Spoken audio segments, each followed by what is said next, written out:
Hello hi, నేను మీ శ్రావణి. ఈరోజు నేను మీకు చాలా easy and simple recipe green chilli biryani చూపిస్తున్నాను అనమాట. చాలా చాలా బాగుంటుంది ఇది టేస్ట్. మీరు కూడా తప్పకుండా ట్రై చేయండి. చాలా ఈజీ అనమాట, ఎవరైనా చేసుకోవచ్చు, అంత ఈజీ ఉంటుంది.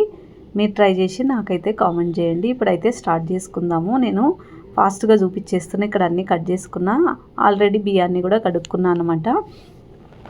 ఓకే, ఇప్పుడు ఇందులో అయితే మనము ఫస్ట్ నిమ్మకాయలు వేసుకోవాలి. ఇట్లా కట్ చేసుకొని నిమ్మకాయలు వేసుకుంటే అన్నం పొడి పొడిగా వస్తుంది అన్నమాట. నెక్స్ట్ కొత్తిమీర, కరివేపాకు కూడా వేసుకుందాము. పుదీనా, కరివేపాకు ఇష్టం లేని వాళ్ళు ఏం అవసరం లేదు, కొంచెం వేసుకున్నాను నేను, 2-3 ఆకులు. ఆ తర్వాత ఇక్కడ షాజీరా, చెక్క, లవంగ, ఇలాచి వేసుకోవాలి మసాలా.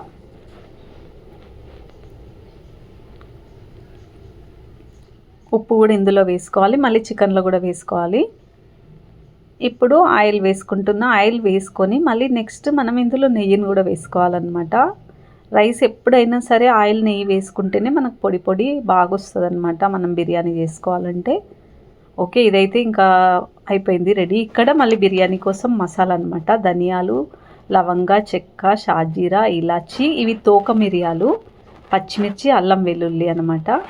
వీటన్నింటిని అందులో వేసుకొని ఇందులో ఉప్పు వేసుకొని నిమ్మకాయ పిండుకోవాలి.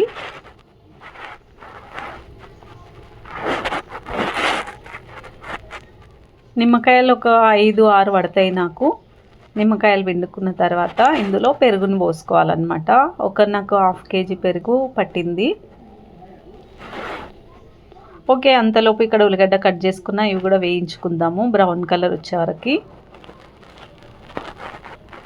నేను కొంచెం ఆయిల్లో నెయ్యి కూడా వేసుకున్నాను అనమాట, టేస్ట్ బాగా వస్తాయి. ఇక్కడ చికెన్ వాష్ చేసుకున్నా, మనం పట్టుకున్న పేస్ట్ ఇందులో పోసేసుకుందాం. ఇది బాగా కలుపుకోవాలి. ఇక్కడ ఉల్లిగడ్డలలో కొన్ని కాజు వేసుకుంటున్నాను నేను, బాగుంటుంది వేసుకుంటే టేస్ట్ బిర్యానీకి. ఇవి కూడా కొంచెం వేగాలన్నమాట. అయితే ఇవి వేగిన తర్వాత కొన్ని పక్కకు తీసుకోవాలి, కొన్ని మనము చికెన్లో వేసుకోవాలి.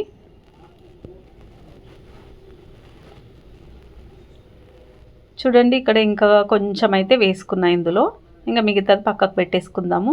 మళ్ళీ దీనిలో కూడా కొంచెం కొత్తిమీర వేసుకొని మనం ఇందాక వేయించుకున్న ఆయిల్ ఉంటుంది కదా, నెయ్యి ఆయిల్, ఉల్లిగడ్డది, అది పోసుకోవాలన్నమాట.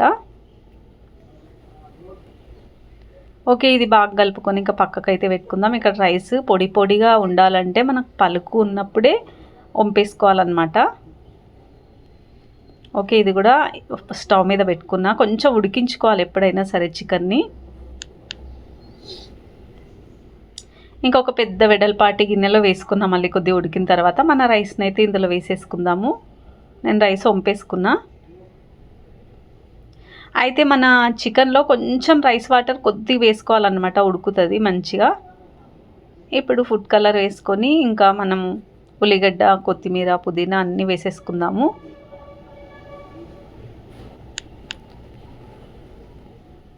ఇంకా దమ్ముకైతే పెట్టుకోవాలి ఒక 15 నిమిషాలు. పెద్దగా ఒక పెంకు లాంటిది అట్లా పెట్టుకొని ఒక 15 నిమిషాలు, పెద్దగా ఒక 10 మినిట్స్ చిన్న పెట్టుకోవాలి. మూసేసుకోవాలన్నమాట. ఒక్కొక్కసారి మళ్ళీ తీసి మనం తిప్పుకోవాలి, మీద పలుకు పలుపు లేకుండా. కింద అడుగు అంటుతుందేమో చూసుకోవాలి కూడా అప్పుడప్పుడు ఓపెన్ చేసి. ఓకే, నాకైతే సరిపోయింది, ఇంకా కొంచెం దమ్ముకైతే సరిపోతుంది అనమాట.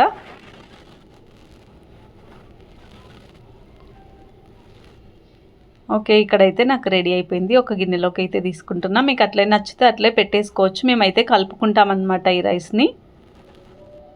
ఉప్పు, కారం అన్నీ చూసుకుంటామన్నమాట మొత్తం కలుపుకొని. మీరు అట్లే పెట్టుకోవాలనుకుంటే చికెన్లో ఎక్కువ మసాలా వేసుకోవాలన్నమాట. ఇంకా కొంచెం కారం, ఉప్పు ఎక్కువ వేసుకోవాలి.